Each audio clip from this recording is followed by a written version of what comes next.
Los periodistas. Los periodistas.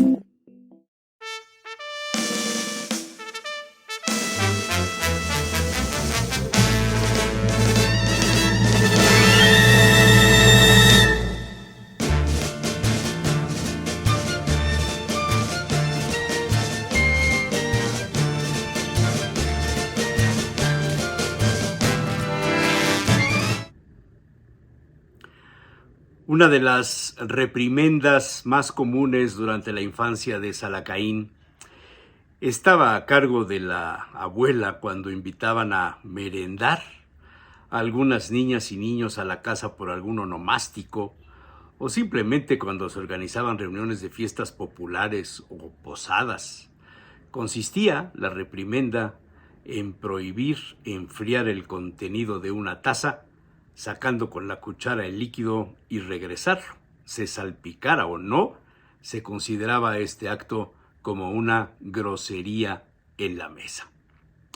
Con el paso de los años, Salacaín aprovechaba cualquier error de urbanidad en la mesa para recordar esos consejos, finalmente claves en el tema de la educación a la hora de sentarse a la mesa. Eso de los codos sobre la mesa, no hacer ruido al masticar, no sorber, etc., se convirtieron en piedra de toque en la educación formal y muy útil al momento de asistir a comidas de gala o a restaurantes de los llamados 5 tenedores, es decir, donde no bastaba un solo tenedor al lado izquierdo de los platos, había hasta 5 instrumentos para llevar los alimentos a la boca. Uno de los utensilios más delicados y a veces sofisticado en la mesa era la taza, ese cuenco histórico ideado por el hombre para llevar los líquidos a la boca. A lo largo de su vida, Salacaín había puesto particular interés en la observación de los diferentes tipos de tazas según la época. Le había gustado alguna hecha de una sola pieza con un plato incluido, con 2 asas. Se usaba para caldos de pollo y curiosamente tenía pintados a los lados imágenes de gallinas y pollos. Originalmente las tazas fueron simplemente cuencos, copiando la forma lograda por las manos al intentar detener los líquidos entre ellas.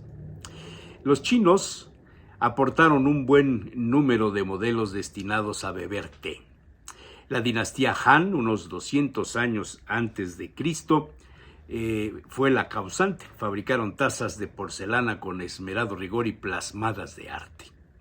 El viajero Marco Polo llevó las tazas a Europa, pero hasta el siglo XVIII no formaron parte de las mesas, pues apenas empezaron a fabricarse. Y quizá no fueron los caldos los promotores del uso de las tazas, más bien el consumo del té y posteriormente del café, los factores determinantes en el diseño de recipientes especialmente confeccionados para cada líquido. De ahí, por ejemplo, los juegos de té en forma de dragones chinos, donde la abuela a veces servía alguna infusión, o las tacitas de porcelana diferentes entre sí, derivadas de colecciones perdidas o destrozadas en el momento de lavarlas. Cada taza tenía su plato, o por lo menos eso se intentaba, particularmente las empleadas para el café express de menor tamaño, donde se podía calcular perfectamente la cantidad del contenido. Salacaín había coleccionado a lo largo de su vida varios de esos continentes, algunos comprados y otros verdaderamente hurtados de los restaurantes famosos. Así conservaba algunas de sitios emblemáticos como de las vajillas de líneas aéreas cuando existían esos menajes. Alguna vez leyó El Aventurero sobre la evolución de la taza, y si bien las primeras fueron simplemente cuencos, al final se decantaron por tener una sola asa con el objeto de permitir tomar la taza sin quemarse. El nombre taza tiene orígenes desconocidos.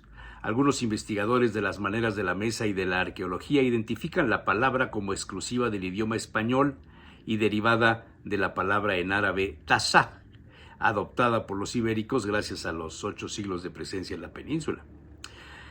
Don Manuel Díez de Bonilla nació en 1800 en la Ciudad de México. Fue un político conservador y autor, entre otras cosas, del Código Completo de Urbanidad y Buenas Maneras, publicado en 1844.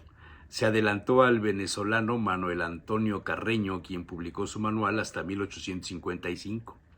Escribió el mexicano Díez de Bonilla: los momentos de alegría suelen serlo de imprudencia, y no pocas ocasiones entre las tazas y las copas se escapan los secretos del alma.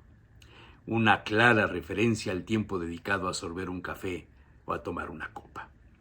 Sobre el uso de la taza en la mesa, el manual de Carreño sugería: jamás hagamos variar de puesto el pan que se coloca siempre a la izquierda, ni los vasos, las copas y las tazas que se colocan siempre a la derecha.